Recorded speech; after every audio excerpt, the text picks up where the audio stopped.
Hey out there, I thought I would do a video on metal detecting testing. I have seen a lot of metal detecting videos lately where there are guys that come on and they seem to know detectors very well. They come off that way.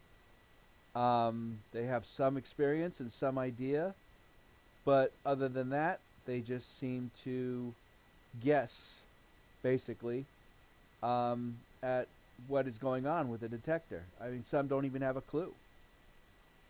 My goal here is to kind of shed some light on that and to let some of the other people know out there that don't have the experience or the knowledge, to be careful on who they watch and what they say.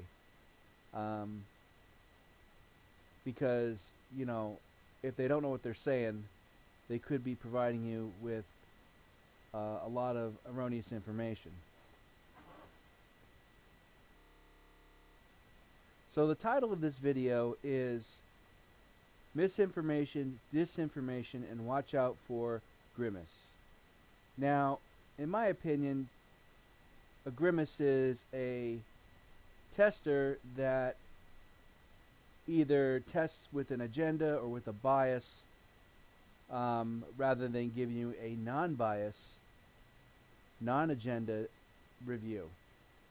Now let's go into what's considered a reason for providing a bias review. So either A, as I talked about in one of my earlier videos, brand loyalty. Some detectorists are brand loyal to the very end. They'll fight to defend their brand, wrong or right. They'll just defend it. Some are, as somebody else puts it, a shill, just trying to sell metal detectors or sell you on a brand. That's another reason to give a biased opinion. Another reason is that you got the guys out there that mean well, and think they know, so therefore they're providing you opinion, and because they feel they may have a predisposition in the way of, oh, well, the Mind Lab Equinox has been out, a lot of people rave about it, therefore the Equinox is the best, when they really don't have the experience or knowledge to back that up. Also, video views. Some guys out there make a living on video views. So they may post controversial stuff or misinformation or disinformation in order to get views, in order to get paid cash money. Some guys may say, well, I only make $100, $200 a month or whatever it is. Hey, that's still dollars in your pocket, and it grows and grows and grows. I'd like an extra 100, 200 a month. Personal grudge against a company. They may come out and they may say, well, I'm not getting paid to do this, and I don't get a free machine. And really, they have a grudge against the company. Whether the company may have said something to offend them, or it's a personal type grudge. So those are the things you got to look out for. And if you're really not 24/7 metal detecting forums and Facebook groups and deep diving into videos, you're not really going to know all this stuff, and who has the time to learn all this stuff? And is it really important? Well, it is when you're trying to make a decision on a detector, and it's also important when you're trying to learn the detector to get the facts straight. Now, who do you trust?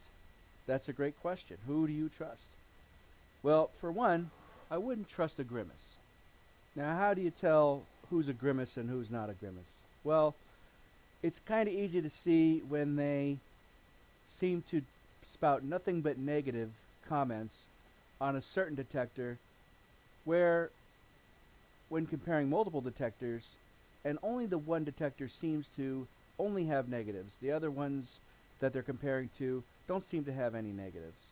That's one way. Another way is when they preach brand loyalty. Detector A is better than detector B, vice versa, however it is, when they say one is better than the other. That's such a stupid statement. There is no one detector better than the other, no matter how you slice it. They all have their strengths, they all have their weaknesses. Some are designed one way, others are designed another way. Okay, I'll give you an example. Someone spouted that the Deus 2 is deep on nickels. It's the deepest detector on nickels. That's a false statement right there, and I can prove it. Because let's talk about pulse induction. A pulse induction metal detector will beat a VLF detector, which is a very low frequency detector, every time. I don't care how good the VLF detector is, pulse induction will beat it. In terms of depth, pulse induction metal detectors are very deep. They use pulse induction technology. VLF technology has limitations when it comes to depth. So when it comes to depth, pulse induction will beat VLF every time. So remember, when you're out there watching videos, make sure you have an idea who you're listening to. You don't want a biased tester out there or a know-it-all who thinks they know everything, because you got to watch out for disinformation, misinformation, and good old Grimace there. You got to watch out for him, because you never know what Grimace is going to do. All right, take care, happy hunting, good luck, and I'm sure I'll hear something about this video, guaranteed.